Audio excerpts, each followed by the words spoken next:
그러니까 너무 가난하고 빚이 막 생기고 사는 게 녹록지 않고 분명 열심히 살았다고 생각했는데 인생이 망한 것 같다는 느낌이 들었거든요. 그때 부자라는 게 뭔지 모르겠지만 도대체 그게 뭔지 모르겠지만 그거 한번 돼보자. 부자 돼보자. 제가 1000만 원으로 할 수 있는 되게 현실적인 로드맵을 제 방식대로 알려드릴게요. 근데 제가 5개월 동안 열심히 해서 드디어 1000만 원을 모았어요. 근데 처음에 기분이 좋은데 네. 1년이면 2,400만 원, 3년이면 7,200만 원, 10년 해야 2억이잖아요. 그죠? 그럼 언제든지 비싸고 약간 먹먹하기도 하더라고요. 그때 이제 귀 딱 닫아야 돼요. 돈이 단계식으로 커지지 않아요. 기하급수로 커져요. 그렇기 때문에 5개월이면 1000만 원, 1년이면 1200, 2년이면 2400 이런 식으로 커질 것 같잖아요. 그렇지가 않아요. 어느 시점에 도달하면 돈이 내가 예상하지 못했던 속도대로 돈이 확 커져요. 제가 올렸던 영상 중에 이런 댓글이 있더라고요. 1억 모아봤자 어차피 인생 안 바뀐다. 7억 모아봐도 인생이 뭐 없던데? 5억까지 모았는데 그 다음부터 너무 뭐가 없어가지고 아무것도 안 했다. 이런 글들이 좀 있었거든요. 저는 좀 안타까웠던 게 뭐냐면 돈이 단계식으로 커지지 않고 기하급수적으로 커지기 때문에 기하급수적으로 키워주는 그 과정을 만들었어야 되는데 그 과정을 못한 거예요. 그냥 돈을 단순히 단계적으로밖에 안 한 것 같더라고요. 그래서 1000만 원이 모아졌다라고 하면 이제부터는 3000만 원 도달할 동안 내가 이 돈을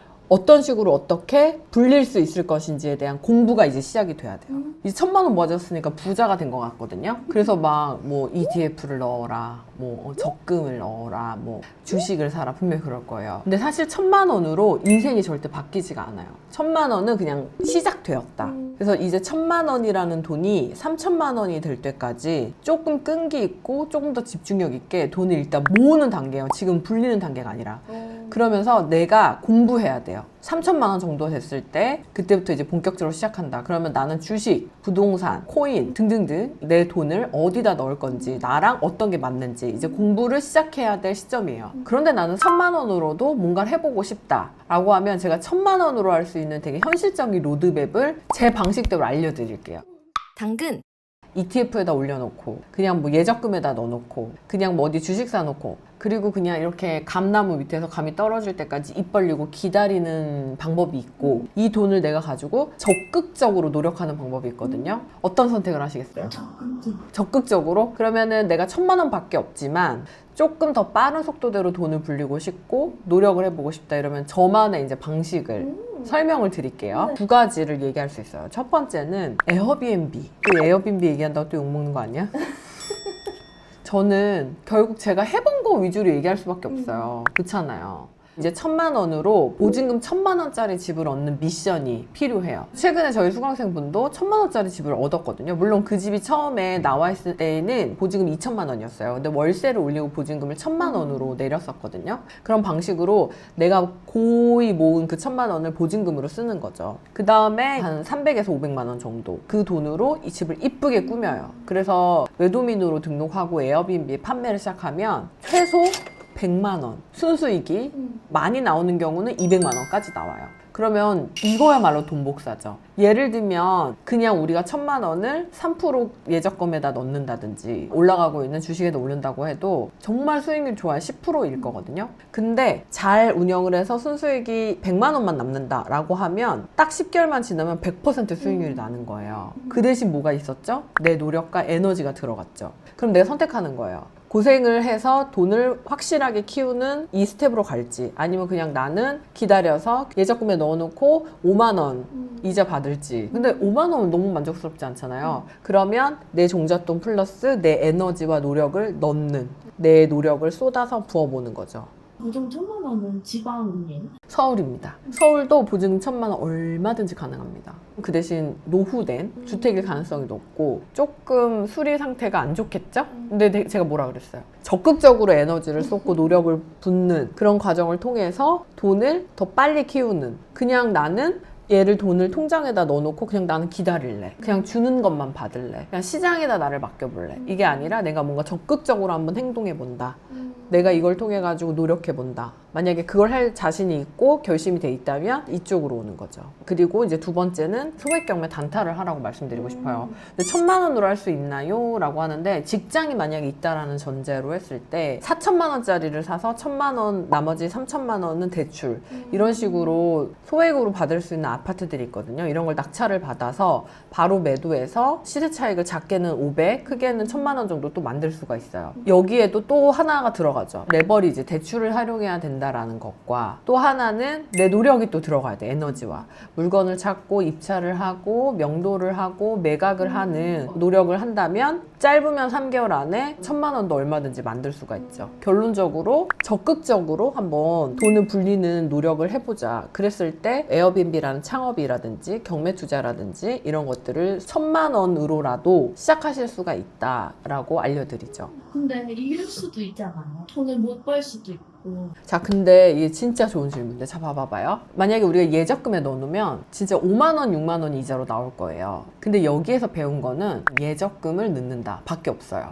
에어비앤비 같은 경우는 덜 벌 수는 있지만 잃지는 않을 거예요. 경매 같은 경우는 잃을 수도 있겠죠. 근데 중요한 건 뭐냐면 여기는 너무나도 많은 걸 배우죠. 이걸 세팅하고 물건을 찾고 게스트를 맞이하고 그 다음에 사람을 구하고 청소를 하고 이 과정에서 너무나도 많은 것들을 배우게 됐죠. 경매도 똑같아요. 여기는 배운 게 없고 여긴 배운 게 너무나도 많죠. 그렇기 때문에 사실 돈을 단순히 잃었다, 얼마큼 불렸다를 벗어나는 엄청난 성장이 있을 거예요. 그리고 이 경험은 나중에 내가 어디에다가 어떻게 써서 이걸 또 확장시킬지 모르거든요. 그러니까 무조건 이걸 선택할 필요가 있죠. 저는 2개밖에 안 해봤기 때문에 2개밖에 얘기를 못하지만 너무 많은 방법이 있을 거예요. 저는 2개밖에 몰라요. 너무 안타깝지만. 근데 분명히 방법이 있을 거거든요. 그럼 그런 방법들을 통해서 좀 적극적으로 돈을 키우는데 에너지를 쏟는 것도 의미가 있다고 말씀을 드립니다. 근데 100에서 500밖에 못 버는데 100에서 500밖에 못 버는데 큰일 날 소리네. 100만 원, 500만 원 진짜 큰 돈이에요. 진짜 큰 돈이에요. 다 그렇게 시작을 해요. 돈은 그리고 항상 우리가 예상하지 못한 데서 예상하지 못하게 벌려요. 그러니까 정말 200만 원 벌어야지 하고 시작했는데 200만 원만 벌었다면 이 세상에 부자가 없었을 거예요. 근데 200만 원 벌어야지 라고 생각했던 데서 2천만 원도 벌고 그렇게 해서 200만 원을 벌고 나오고 나서 내가 이제 깨달은 걸 가지고 다른 또 무엇인가를 시작을 하고 뭔가를 또 해서 또 확장하고 이제 이렇게 되거든요. 단순히 100만 원을 버는데 이런 노력과 이런 에너지를 쏟아야 되냐? 그냥 나는 편하게 넷플릭스 보고 누워있고 그냥 통장에다 돈이나 넣어놓을란다 이렇게 생각을 하면은 평생 죽을 때까지 통장에다 돈만 넣어놓는 선택밖에 할 수가 없어요.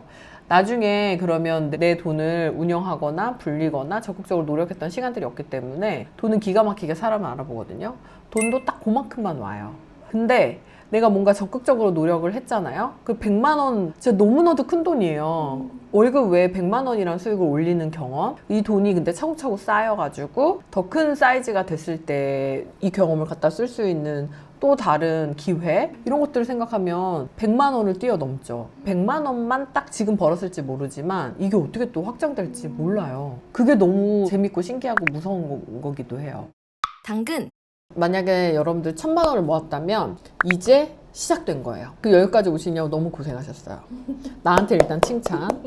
근데 1000만 원에서 이제 3000만 원을 가야 되거든요. 1000만 원에서 3000만 원은 제일 길어요. 3000에서 1억은 또 조금 더 빨리 갑니다. 중요한 포인트는 3천만 원이 되었을 때 지금 내 상태가 1000만 원이 있었을 때 상태가 같으면 안 돼요. 난 반드시 공부를 했던지 새로운 경험을 통해서 이 돈에 더 책임질 수 있는 사람이 되어 있어야 돼요. 똑같아요. 3천만 원이 1억이 되어 있는 동안에 난 또 아무것도 안 하고 있으면 안 돼요. 1억이 되어 있을 때 나는 또 다른 내가 되어 있어야 돼요. 이 돈을 불릴 수 있고 뭔가를 할 수 있는 경험을 해본 사람, 공부가 된 사람이 되어 있어야 돼요.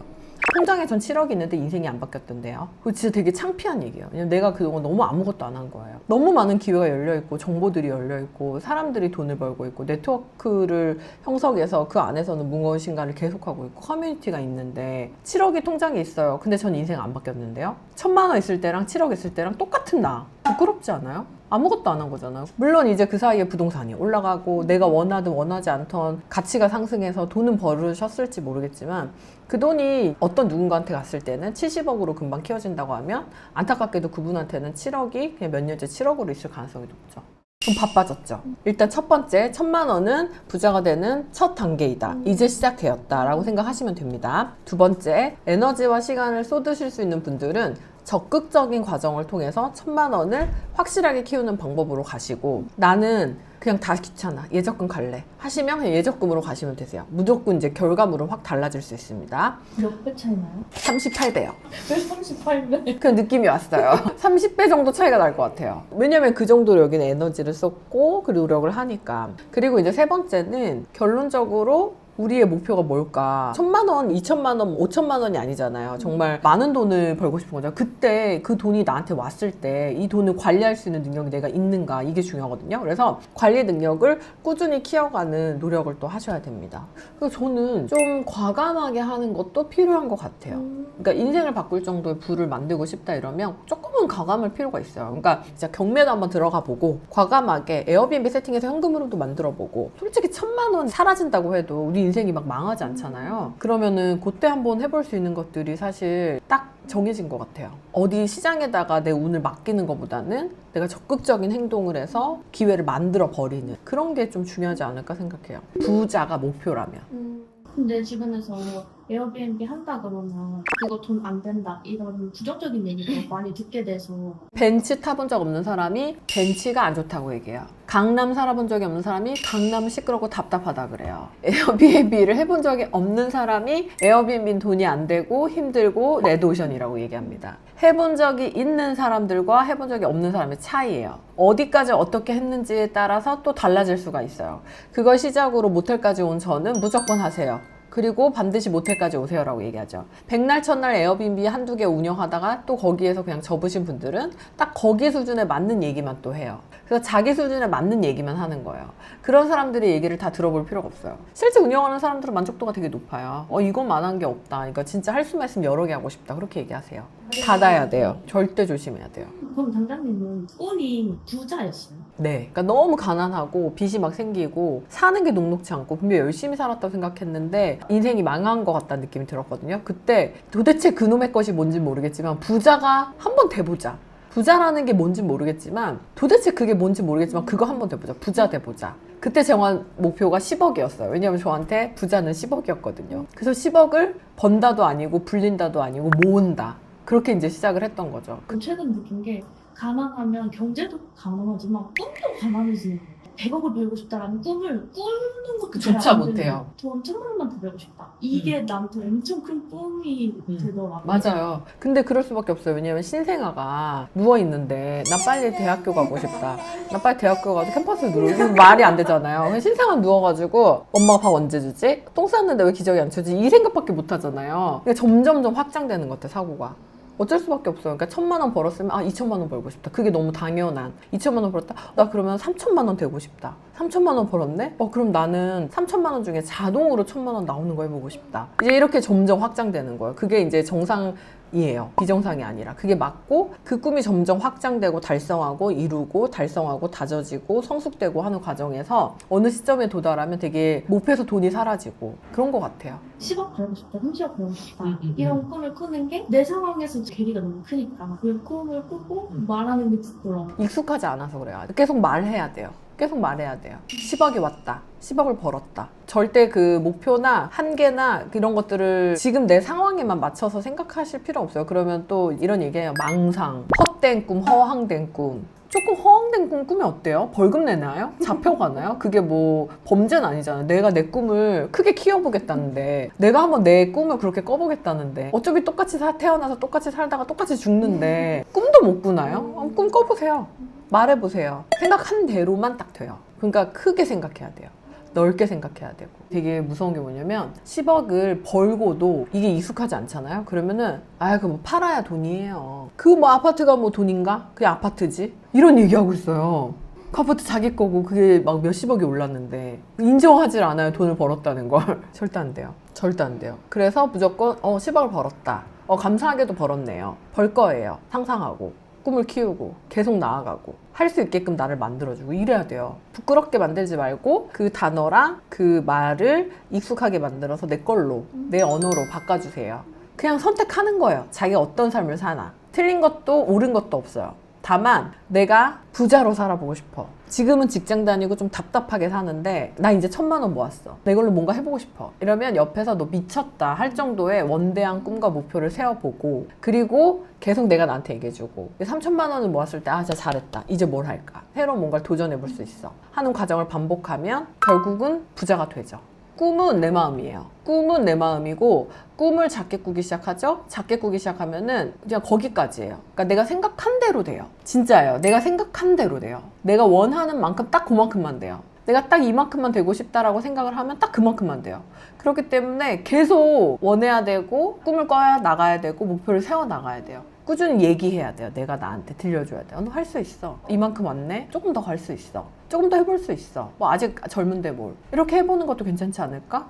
이것도 한번 해보자. 이렇게 내가 나한테 계속 얘기해줘야 돼요.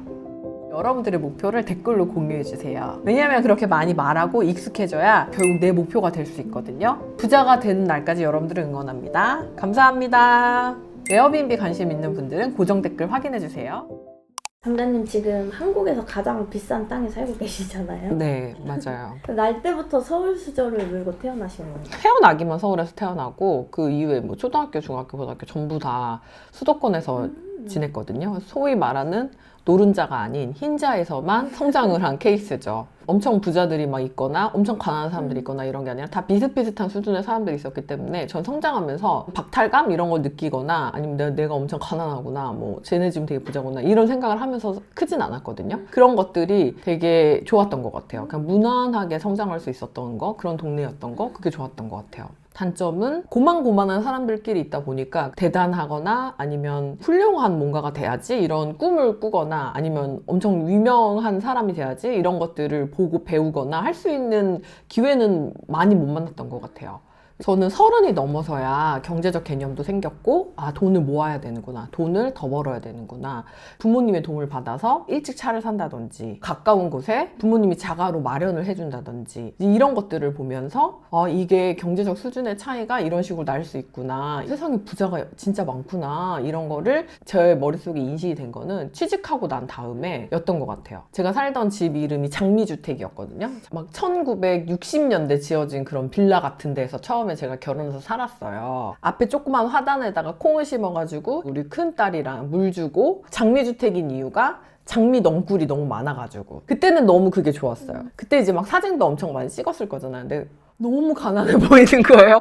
지금 보니까 그 집도 너무 없어 보이고 장미도 너무 없어 보이고, 60년대 지은 빌라인데 뭐 오직 하겠습니까? 무너져 내리기 직전이었겠죠? 그렇게 제가 개념이 없었어요. 다들 아파트 살고 어떻게 하면 조금 더 좋은 아파트로 갈까? 그때 당시에는 갭 투자하기도 되게 좋았던 시절이었고, 만약에 그때 투자를 했다면 엄청 부자가 되었겠죠. 근데 저는 지하철역도 가깝고 장미도 많고 난 우리 장미 빌라가 좋아, 그리고 집값도 싸고 너무 행복해, 여기서 돈 많이 모을 거야 이러면서 살았거든요. 가난한지도 모르고 가난했던 시절이 있었습니다. 매매이셨어요 그때? 당연히 아니죠. 전세죠. 그리고 그때는 약간 집을 산다의 개념도 없었어요. 제가 아까 말씀드렸던 것처럼 주변에 있는 사람들이 갭 투자를 한다든지 막 뭐 아파트를 꼭 가야 된다든지 이런 사람들이 주변에 만약에 있다, 그런 사람들을 만날 기회라도 있다라고 하면은 저도 뭔가 집을 사야겠다 이런 생각을 했을 텐데, 그때 당시에는 그냥 다 비슷하게 전세 살고 집 어떻게 결혼하면서 부모님이 반반 해가지고 이런 사람들이 대부분이었기 때문에, 그러다가 이제 좀 약간 잘 사는 친구들 몇 명이 자가로 집을 갖고 있는 상태여서 내가 감히 뭐 저런 사람들을 따라갈 순 없고 나는 그냥 전세로 살면 되겠다, 이제 이렇게 생각을 했죠. 그리고 막연하게 서울 사는 사람들에 대한 동경은 분명히 있었던 것 같아요. 어디 사세요? 이래서 서울 어디 살아요? 이러면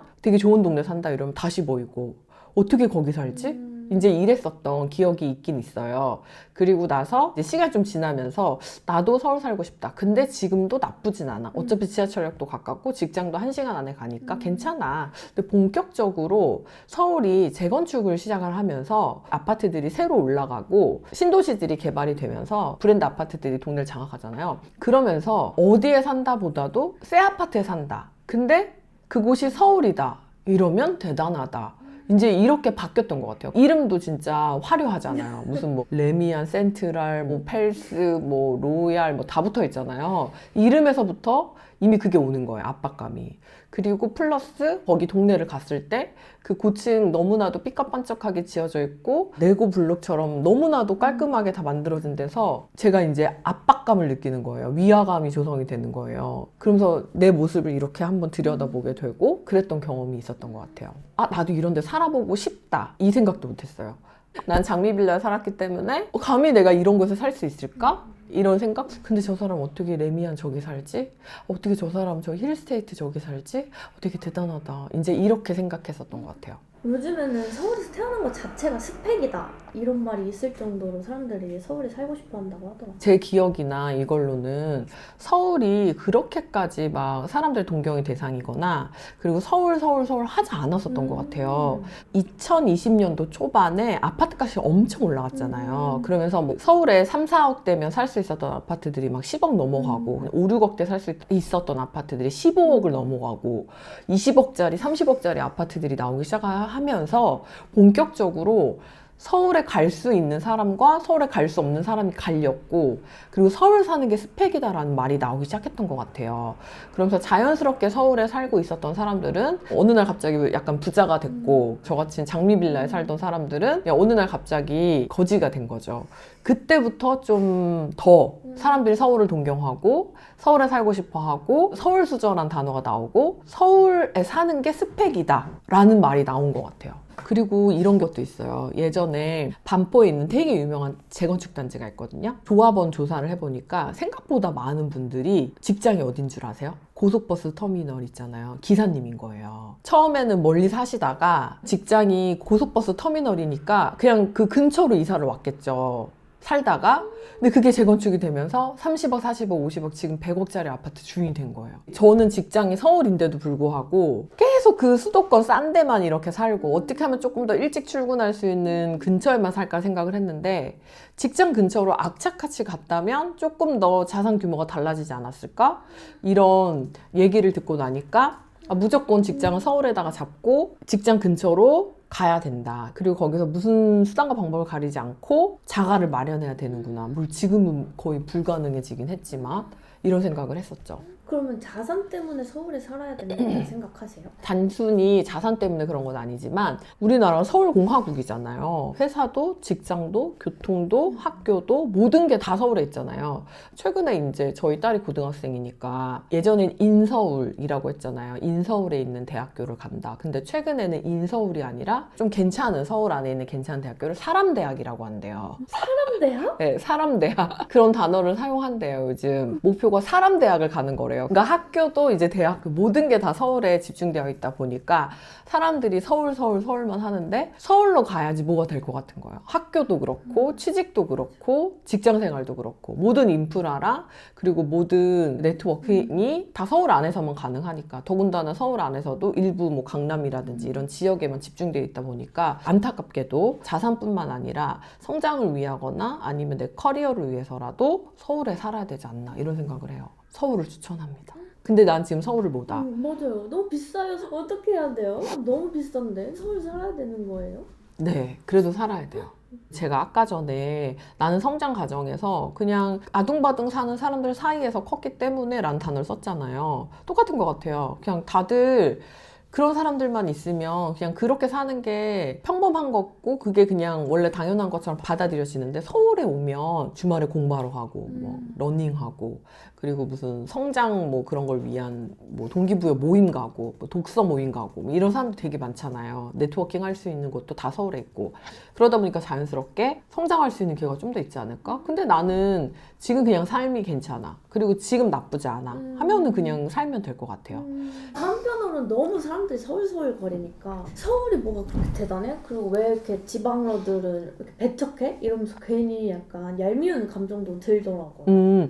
근데 사실 배척한다기보다는 서울이 너무 진짜 장점들이 많다 보니까 그런 거지 상대적으로 뭐 지방을 비하하거나 무시하거나 이런 건 아닌 것 같아요. 근데 워낙에 요즘은 서울 사는 것 자체가 동경의 대상이 된 것 같아서 한편으로는 안타깝기도 하고 상대적 박탈감도 느끼시는 분들을 보면서 그렇게까지 생각할 필요는 없지 않나. 나중에 나이가 들었을 때까지도 서울이 좋으라는 법은 없잖아요. 그때를 생각해서 또 수도권으로 가는 플랜도 짜볼 수 있을 거라고 생각을 합니다. 저도 내가 나이가 좀 더 많이 들었을 때도 서울에 살고 싶을까? 서울에 살 이유가 있을까? 이런 생각을 하거든요. 지금 이제 열심히 일하고 사람들 만나야 되고 채용도 해야 되니까 서울에 살고 있지만 아이들도 다 대학 졸업하고 어느 지점에 도달하면 20년 뒤에도 내가 과연 서울에 살 이유가 있을까? 이런 생각을 하긴 해요. 그때는 조금 더 여유로운 곳에서 아파트가 아닌 주택에서 살고 싶어요. 그러니까 치열하게 살고 그리고 뭔가 원하는 것들이 있을 때는 서울을 이용할 필요가 있지만 시간이 이제 지난 다음에는 서울도 이용 가치가 떨어지면 우리에게 버려질 수 있다. 필요할 땐 서울 오면 되고 정말 서울에 사는 것이 나의 모든 꿈이다, 목표다 할 필요는 없을 것 같아요. 근데 이제 제가 경험했을 때 지방도 맞는 사람이 있고 안 맞는 사람들이 있을 것 같아요. 예를 들면 저 같은 경우는 지방에 있는 아파트 단타를 많이 하고 그 아파트들을 직접 다 수리를 했잖아요. 그럼 내려가서 며칠 동안 거기서 먹고 자고 살거든요. 그러면 이제 뭐 장판을 만약에 깔아야 되니까 장판을 사러 가요. 서울 같은 경우는 그냥 뭐 장판 이런 거 얼마예요? 네, 이만큼 주세요. 해서 잘라갖고 그냥 들고 오면 되잖아요. 근데 이제 지방은 똑같은 장판집을 가도 아가씨가 뭐 한다고 장판을 필요하대? 이제 여기서부터 시작을 해요. 아가씨가 뭐 이거 들고 갈 수 있는겨? 이거 내가 들어다 줄까? 뭐 어디다 태워다 줄까? 아, 그 옆집에서 장판 할 거면 도배는 안 하는가? 뭐 깔 수는 있는가? 질문이 쏟아지는 거. 그러니까 관심이 많아요. 정이 많고 이게 맞는 사람이 있고 안 맞는 사람이 있을 수가 있잖아요. 그래서 저는 그게 맞아요. 맞으니까 신나가지고 박수 치면서 얘기하고 친해지고 내려가면 한 번씩 가서 인사드리고. 그러니까 저는 이제 지방이 맞더라고요. 그리고 뭐 아파트 단지에 있는 조그마한 식당을 가요. 그러면은 막 일하다가 바쁘니까 이제 식당 가서 밥 먹어요. 밥 먹으면은 이제 못 보던 얼굴이니까 언제 이사 왔냐, 뭐 지금 수리하는 거냐, 몇 동이냐, 나 그 옆집이다. 예를 들면 그냥 김치찌개만 시켰는데 감자전이 나온다든지 뭐 이래요. 근데 그게 또 부담스럽고 싫은 사람도 있잖아요. 저는 근데 너무 좋은 거예요. 그러면은 나중에 집 팔 때 잘 팔려가지고 그랬다고 인사도 드리고 오고. 그러니까 지방은 서울에서 느낄 수 없는 그런 것들이 있더라고요. 사람 냄새 나죠. 근데 이게 저는 맞거든요. 저는 맞아서 난 지방에서 사는 것도 괜찮겠는데 서울은 서울에 또 매력이 있지만 저는 개인적으로 지방은 지방이 매력이 있더라고요. 지방에서 사시는 분들이 왜 서울 와서 삭막해, 여기 진짜 너무 사람 사는 데 아닌 것 같아 라고 하는지 알 것 같더라고요.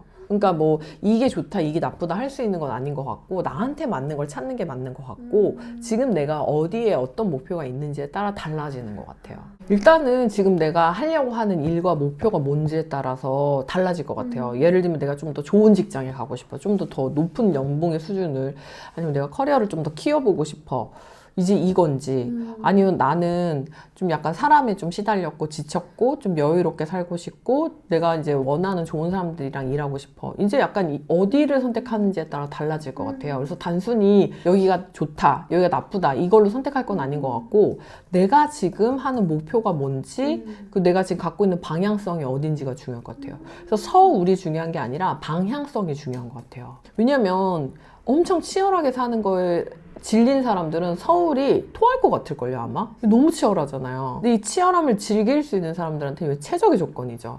그것처럼 나한테 맞는 곳이 어딘가를 찾는지도 진짜 중요할 것 같아요.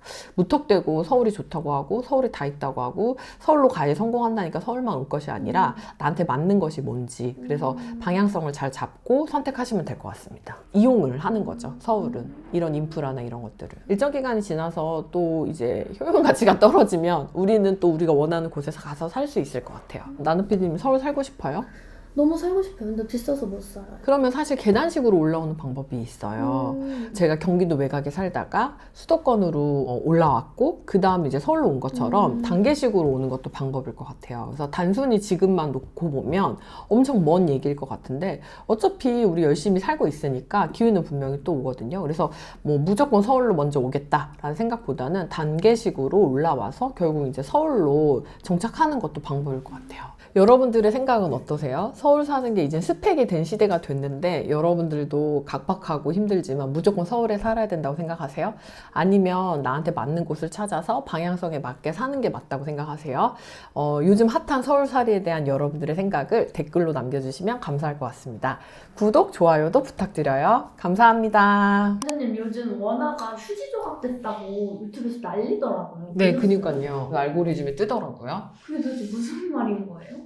사실 저도 잘 모르겠는데 엄청 달러가 강세가 된 것 같고 원화가 그만큼 가치가 하락이 되다 보니까 우리 기억 속에 그 전 국민 트라우마 있잖아, IMF. 그게 이제 모든 국민의 트라우마로 잡혀 있는데 그때 달러 수준까지 올라갔다고 하니까 사람들이 엄청 겁을 먹는 것 같아요. 헉, 그럼 IMF 오는 거야? 이렇게 되는 것 같아요. 환율이 오르면 어떻게 되길래 이렇게 두려워하는 거예요? 수입 의존이 높은 우리나라 같은 경우는 뭐 흔하게 얘기하면 짜장면이 이제 6,000원 정도, 7,000원 정도 했던 우리 기억이 있잖아요. 근데 어느 순간 8,000원 되더니 9,000원 되더니 2만 원 찍는 시대가 되겠죠.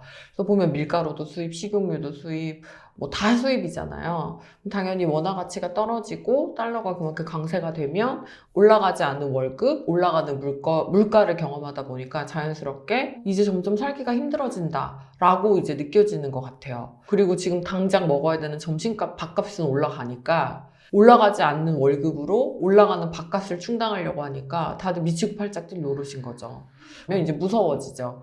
그러면 또 갑자기 무지성으로 갑자기 달러를 사야 되나? 엊그저께 갑자기 부동산 공부하다가 달러 공부하고 계시고 이제 이렇게 되는 것 같아요. 아무것도 하지 않고 있다가 우리가 갖고 있던 그나마 소중한 1,000만 원, 2,000만 원이 더 쪼그라들지 않을까라는 생각에 이제 뭔가를 해봐야겠다라고 생각하는데 막상 할 건 없다 보니 그냥 앉아서 자산 가치가 하락하는 경험을 했던 사람들이 진짜 많잖아요. 그래서 이제는 무슨 이슈만 있으면 달러가 올라가도 부동산 가격이 올라가도 무슨 이슈만 있으면 나 벼락거지 되는 거 아니야? 너무 자연스럽게 맨날 벼락거지 되는 거 아니야? 이렇게 걱정하고 불안해 하시는 것 같더라고요. 저는 사실 그렇게 경제나 거시경제에 관심이 있거나 뭐 달러 동향을 보거나 이러진 않아요. 저는 하루하루 열심히 살아가는 그냥 평범한 사람인 거죠. 마침 잘하는 게 부동산 투자고 마침 잘하는 게 이제 숙박이고 마침 잘하는 게 요거다 보니까 돈을 좀 번 거지 거시경제에 막 관심이 있고 사실 그러지는 않거든요. 다만 갑자기 달러가 올라갔네? 그러면 지금 뭘 해야 되지? 아, 이 정도 해야 되겠구나. 이런 생각을 하는 그 수준인 것 같아요. 안 불안하세요? 피디님은 불안하세요? 살짝. 왜냐면 제 돈의 가치가 자꾸 떨어진다고 하니까. 맞아요. 결론적으로 우리 같은 서민들이 제일 불쌍한 거죠. 월급은 안 올라가고 물가는 올라가고 뭘 해야 될지 모르니까 진짜 우리 같은 서민들이 제일 불쌍하고 또 막상 무지성으로 달러를 지금 샀다가는 너무 또 고점이니까 나중에 망하면 어떡하지? 또 이 걱정되고 그러면은 달러가 이렇게 올라갔는데 그럼 뭐 우리는 지금 당장 달러를 사야 되나? 그런 생각을 좀 저도 한참 하다가 결론적으로 왜 나는 안 불안하지? 그리고 왜 이렇게 우리 PD님은 지금 당장 뭐 어떻게 해야 되냐고 이제 큰일 났다고 하는데 왜 나는 그냥 괜찮지라고 생각을 해보니까 저는 이미 되게 다양한 방법으로 인플레이션을 나름 막고 있었던 거예요. 인플레이션 해칭을 하고 있었던 거예요, 나름. 예를 들면 단순하게 딱 월급 구조만 갖고 있는 사람은 월급은 달라지지 않는데 물가는 계속 올라가다 보니 뭐 달러가 갑자기 강세가 돼도 약간의 물가가 올라가도 너무 흔들리는 거예요. 왜냐하면 수입 자체가 달라지지 않은 상태에서 나가는 돈만 커지니까.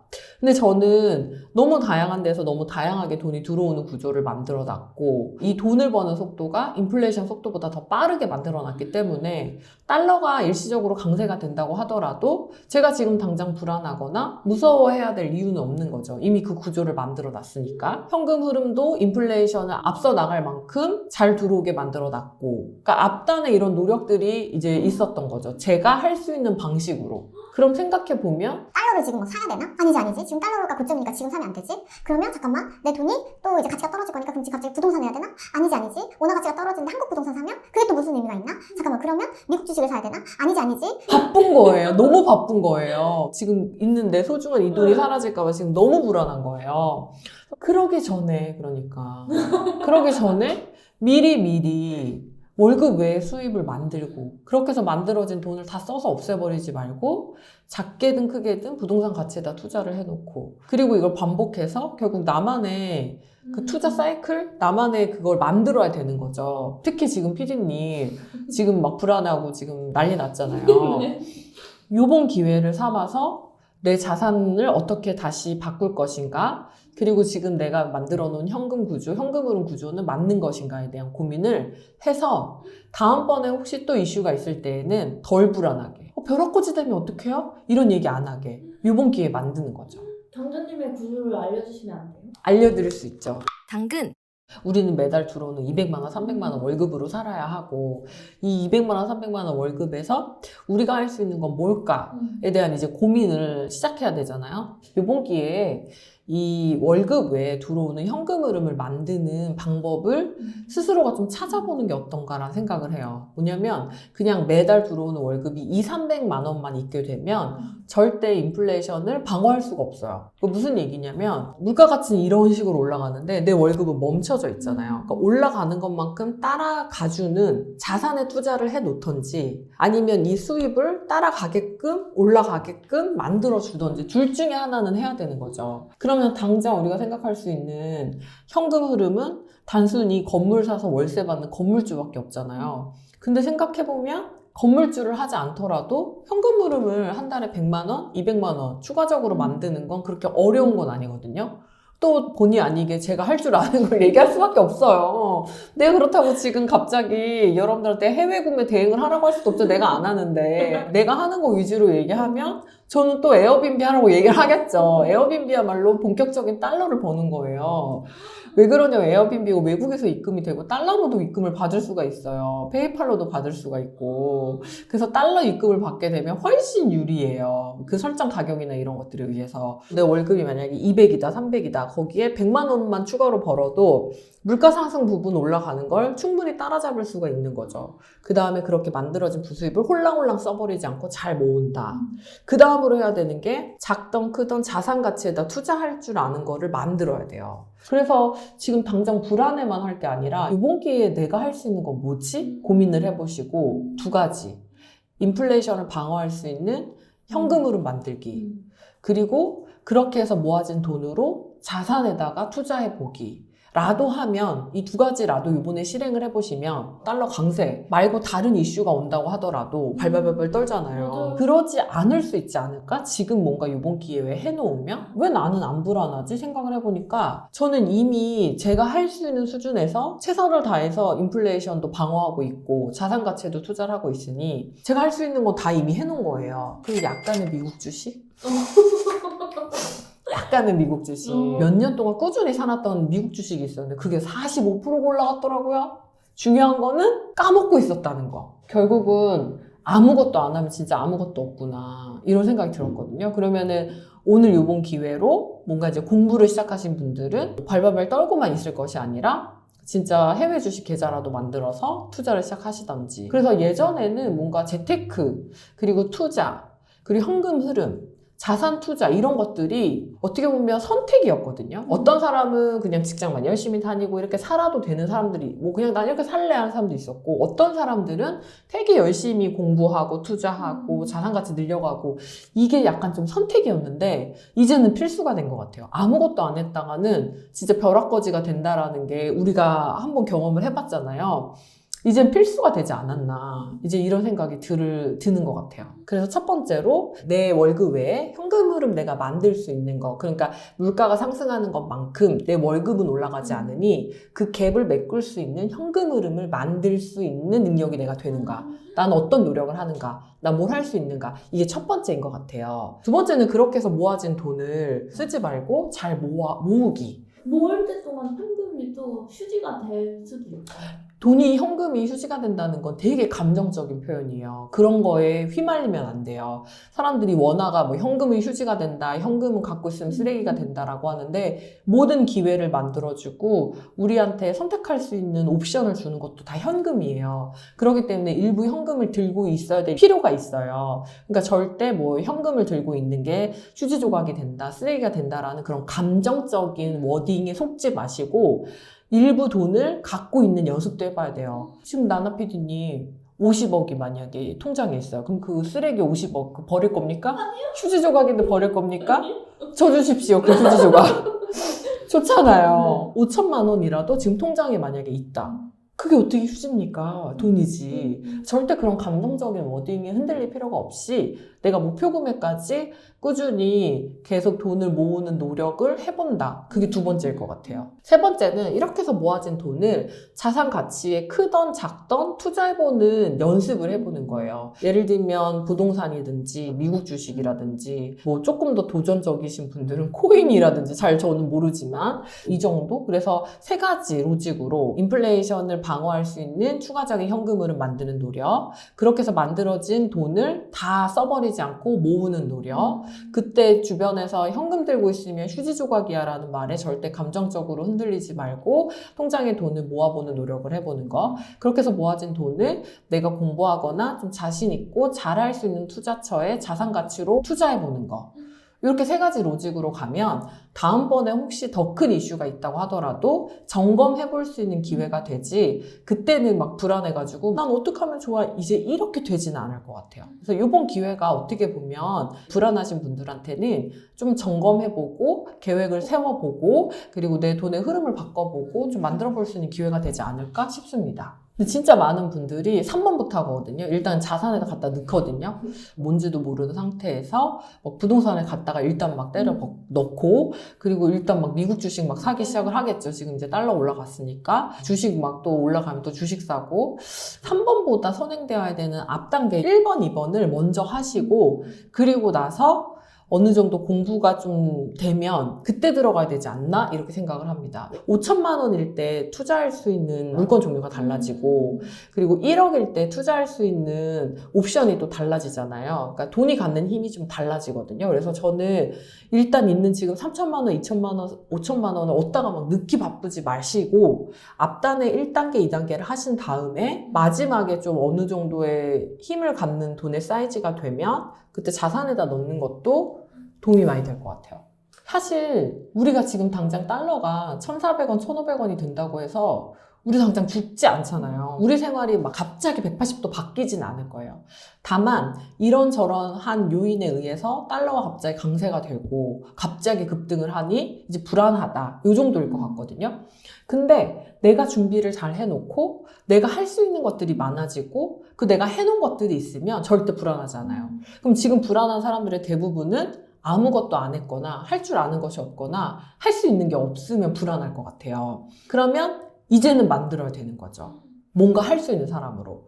제가 무슨 지금 당장 뭐 거시경제를 이야기하는 것도 웃기죠. 왜냐면 저도 잘 모르니까. 그리고 다른 채널에 너무 양질의 콘텐츠가 많기 때문에 그런 걸 보셔도 될 것 같아요. 다만 그런 걸 보면서 불안해하고 걱정하고 정보 탓만 할 것이 아니라 결국은 내가 지금 할 수 있는 게 뭐지에 대한 고민을 하는 게 맞는 것 같거든요. 댓글에 정보 탓을 하는 사람들이 정말 많더라고요. 언제까지 정보 탓을 할 거예요? 그건 우리가 할 수 없는 부분이잖아요. 그러면 정보 탓하기 전에 난 뭘 했나? 난 한 게 있나? 에 대한 고민을 또 해보면 얘기가 좀 달라지거든요. 그래서 그런 부분에서 정보 탓만 하고 있을 것이 아니라 이번 기회에 나도 나만의 무엇인가를 만들어야 되지 않나 이런 생각이 들어요. 어떻게 이렇게 똑부러지세요? 누가요? 저도 그냥 애 둘 키우는 그냥 아줌마예요. 근데 진짜 열심히 사는 아줌마인 거죠. 그러니까 저가 뭐 특별하고 엄청 대단한 사람이라서 그런 게 아니라 잘하는 걸 그냥 열심히 했고 거기에서 이제 성과가 났으면 성과가 난 걸 계속 디벨롭하는 과정을 반복했는데 거기에서 이제 좋은 결과가 있다 보니 달러가 올라갔어?